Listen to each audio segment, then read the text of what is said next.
క్యాన్సర్కి ఎక్కడ వెయ్యాలి, జీవితంలో క్యాన్సర్ రాకుండా ఉండాలంటే పచ్చబొట్టుని ఏ ప్లేస్లో వేస్తే ఆ క్యాన్సర్ రాకుండా ఉంటుంది వాళ్ళకు అనేది చాలా సైంటిఫిక్ రీజన్స్ ఉన్నాయి. ఇప్పుడు ఇది గైనిక్ ప్రాబ్లం. ఇది అంటే అప్పట్లో గర్భసంచి క్యాన్సర్లు ఎక్కువ వచ్చేవి, ఇక్కడ వేస్తే గర్భసంచి క్యాన్సర్ రాదు. ఇదే పచ్చబొట్టు ఆకు తీసుకొని ఇదే నల్లు మెంత ఆకుతో పసర వేసేసుకొని ఆకు రసంతో ఇక్కడ ఒక కాపర్ నీళ్ళతోటి ఒక పాయింట్ యాక్టివేట్ చేస్తే క్యాన్సర్స్ రావు. ఇది సైన్స్ చెప్తుంది, న్యాచురల్ సైన్స్ చెప్తుంది ఇది. ఇప్పుడు మోడర్న్ యుగం కెమికల్ తోటి నేను వేసుకుంటానండి, ఒక డిజైన్ వేసుకుంటానండి అంటే అది నెగిటివ్గా వెళ్తుంది.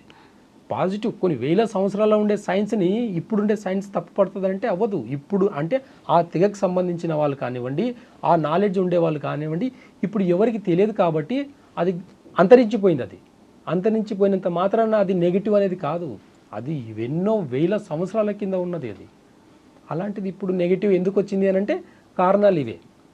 కారణాలు ఏంటి అని అంటే ఒక నీడిలో ఒకటికి వాడడం వల్ల కానివ్వండి, లేదంటే కెమికల్తో టాటోస్ వేయడం వల్ల కానీ దీని మీద ఒక నెగిటివ్ ఒపీనియన్